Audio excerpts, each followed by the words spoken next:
Hi everyone. இந்த வீடியோவில் நம்ம இங்கிலீஷ் ஷார்ட் அண்ட் சாப்டர் 4 பார்க்க போகிறோம். சாப்டர் 4 என்னன்னு பார்த்தீங்கன்னா alternative signs for R and H.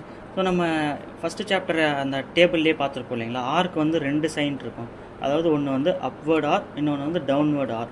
So அதே மாதிரி ஹெச்சுக்குமே 2 சைன் இருக்கும். ஒன்று வந்து downward H, upward H. So இந்த டவுன்வேர்ட் அப்வேர்டு வந்து எந்தெந்த பிளேஸில் யூஸ் பண்ண போகிறோம் அப்படின்றதுக்கு சில ரூல்ஸ் கொடுத்துருக்காங்க. இது ஒரு சின்ன சாப்டர் தான். ஸோ பட் வந்து கொஞ்சம் இம்பார்ட்டண்டான சாப்டர், வாங்க பார்ப்போம். Consonant R is provided with 2 different forms. So அதை நம்ம ஆல்ரெடி பார்த்துட்டோம். ஃபஸ்ட்டு டேரெக்டாக ரூல்ஸ்குள்ளே போயிடலாம். Initial R is written downward when preceded by a vowel sound. So ஆருக்கு முன்னாடி வவல் சவுண்ட் வந்துச்சு, வவல் சவுண்டில் ஒரு வேர்டு ஸ்டார்ட் ஆகி அதுக்கப்புறம் ஆர் வந்துச்சு அப்படின்னா நம்ம இந்த டவுன்வேர்டு ஆரை தான் யூஸ் பண்ணுவோம். இப்போ எக்ஸாம்பிள் பாருங்கள், ஓர் அப்படின்றது ஓன்றதுக்கு நம்ம வவல் சவுண்ட் இல்லைங்களா, அதுக்கப்புறம் ஆர் வருது. அப்போ என்ன பண்ணுவோம், டவுன்வேர்டு ஆர் எழுதிட்டு ஓக்கான வவல் சைன் வைப்போம். அடுத்து அரேன்றதுக்கும் வவல் சவுண்ட் வருது இல்லைங்களா, ஸோ அதுக்கும் ஆன்றது ஃபஸ்ட்டு பொசிஷன் என்னென்ன ஃபஸ்ட்டு செகண்ட் தேர்ட் எப்படி டிட்டர்மின் பண்ணுவோம் அப்படின்றது போன சாப்டர்லேயே பார்த்துருப்போம். So array. அடுத்து பாருங்கள், in other cases the general rule is to write initial or final or upward when it is followed by a vowel sound and downward when it is not followed by a vowel sound. So அடுத்து இன்னொரு rule என்ன அப்படின்னு பார்த்தீங்கன்னா, இப்போது லாஸ்ட்டில் வந்து R அப்படின்ட்டு ஒரு வேர்டு வந்து ஆரில் முடியுது, ஆர் சவுண்டில் முடியுது, ஆரில் முடியுதுன்னு சொல்லக்கூடாது, ஆர் சவுண்டில் முடியுது அப்படிங்கும்போது நம்ம டவுன்வேர்டு ஆரை யூஸ் பண்ணுவோம். அந்த ஆருக்கு அப்புறம் வவல் சவுண்ட் ஏதாவது வருது, ஆரோட ஒய் சேர்ந்து வரலாம் இல்லைங்களா, ரீ அந்த மாதிரி வரும். அப்படிங்கும்போது அந்த இடத்துல நம்ம அப்வேர்டு ஆர் யூஸ் பண்ணுவோம் அப்படின்னு சொல்கிறாங்க. இப்போ எக்ஸாம்பிள் பாருங்கள், யார் வந்து இப்போ பார் அப்படின்ற ஆர் சவுண்டில் முடியுதுங்களா, அப்போ வந்து டவுன்வேர்டு ஆர் யூஸ் பண்ணிக்கிறாங்க. இப்போ பாரி அப்படின்ட்டு ஆர் வருது, ஆருக்கு அப்புறம் ஈன்ற ஒரு வவ்வல் வருது இல்லைங்களா, அந்த வவ்வல் காட்டுறதுக்காக நம்ம அந்த இடத்துல அப்வேர்டு ஆர் தான் யூஸ் பண்ணுவோம். இப்போ பார் அப்படின்னு வந்துச்சு அப்படின்னா பார்.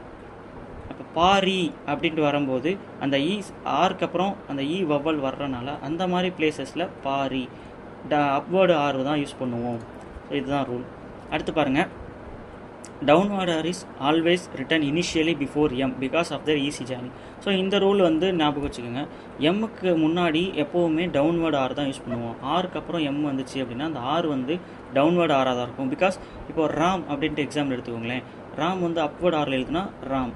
ஸோ இது என்ன ஸ்டோக்லேயே நம்ம வந்து ஈஸியாக அண்டர்ஸ்டாண்ட் ஆகாது, அதுவே வந்து ராம்.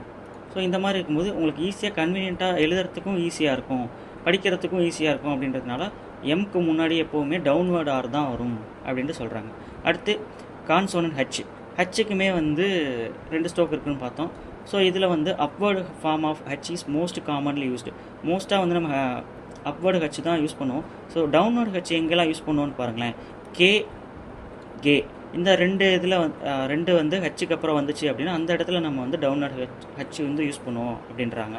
பிகாஸ் நம்ம இப்போ ஹேக் அப்படின்றதே வந்து இப்படி எழுதணும் அப்படின்னா இது கன்வீனியண்ட்டாக இருக்காது, வேற இது வந்து ரொம்ப கன்வீனியண்ட்டாக இருக்கும். அப்படின்றனால இந்த மாதிரி அந்த கே அண்ட் ஜிக்கு மட்டும் டவுன்வேர்டு ஹச் யூஸ் பண்ணிக்கலாம் அப்படின்ட்டு சொல்கிறாங்க. ஸோ ரூல்ஸ் அவ்வளோதான் இந்த சாப்டரில். தென் வந்து எக்ஸாம்பிள்ஸ் கொடுத்துருக்காங்க, எக்ஸசைஸ் கொடுத்துருக்காங்க. எக்ஸசைஸில் இது ஒன்று ரீட் பண்ணி பார்த்துட்டு அதுக்கப்புறம் வந்து ஹோம்ஒர்க் ப்ராக்டிஸ் பண்ணுங்கள். அடுத்து எக்ஸசைஸ் 14 அப்படி தான் வேர்ட்ஸ் கொடுத்துருக்காங்க. வேர்ட்ஸ் ஒன்று எழுதி பார்த்துட்டு இது மாதிரி எழுதி பாருங்கள், எழுதி பார்த்துட்டு தென் வந்து ஹோம்ஒர்க் பண்ணுங்கள். அடுத்து கிராமலாக்ஸ் வருது பார்த்தீங்களா, கிராமலாக்ஸில் பி ஸ்டோக்கு 3rd பொசிஷனில் போட்டாங்க அப்படின்னா புட். அதுவே வந்து டார்க் பி ஸ்டோக் வந்து 2nd பிளேஸில் போட்டால் பி. அதுவே 3rd பிளேஸில் டார்க் ஸ்டோக் போட்டோம்னா டு பி. அடுத்து டி ஸ்டோக்கு லைட் டி ஸ்டோக் போட்டோம்னா 2nd பிளேஸில் இட். அடுத்த டார்க்கு டி ஸ்டோக்கு ஃபஸ்ட்டு பிளேஸில் போட்டோன்னா ஹேட்.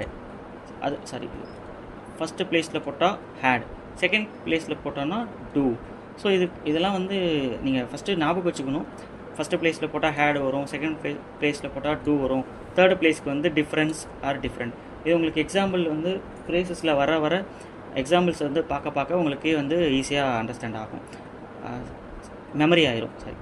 அடுத்து வந்து மச்சுக்கு சேஸ் சிம்பிள், சே சைன் வந்து ஃபஸ்ட்டு பொசிஷனில் போட்டிருக்காங்க. அடுத்து விச்சு வந்து அதே சே சிம்பிள், அதாவது லைட் சே 2nd பிளேஸில் போட்டிருக்காங்க. அடுத்தது பாருங்கள் எக்ஸசைஸ் 15. எக்ஸசைஸ் 15 நம்ம வந்து ஃப்ரேசஸ் தான். ஃப்ரேசஸ் வந்து ஒரு வாட்டி படித்து பார்த்துட்டு அதுக்கப்புறம் நீங்கள் வந்து ஹோம்ஒர்க் ப்ராக்டிஸ் பண்ணுங்கள். சேம் 16மே வந்து பேராகிராஃப் கொடுத்துருக்காங்க. இது ஒரு வாட்டி ஸ்ட்ரோக் ட்ரை பண்ணி பார்த்துட்டு அதுக்கப்புறம் ஹோம்ஒர்க் ட்ரை பண்ணுங்கள். ஸோ இது வந்து ரொம்ப சின்ன சாப்டர் தான். RH வந்து 2 ஸ்ட்ரோக்ஸ் 2 சைன்ஸ் வந்து நமக்கு கொடுத்துருக்கறனால அப்வர்ட் டவுன்வர்டு வந்து எந்தெந்த பிளேஸில் அப்வர்ட் யூஸ் பண்ணுவோம், எந்தெந்த பிளேஸில் டவுன்வர்டு யூஸ் பண்ணுவோன்ட்டு சம் ரூல்ஸ் கொடுத்துருக்காங்க. அவ்வளோதான் அந்த சாப்டர். ஸோ இந்த சாப்டரில் சாப்டர் 4ல் உங்களுக்கு ஏதாவது டவுட் இருந்துச்சு அப்படின்னா கீழே கமெண்ட் பண்ணுங்கள், கிளாரிஃபை பண்ணுங்கள். ஃபைனலி தேங்க்ஸ் ஃபார் வாட்சிங்.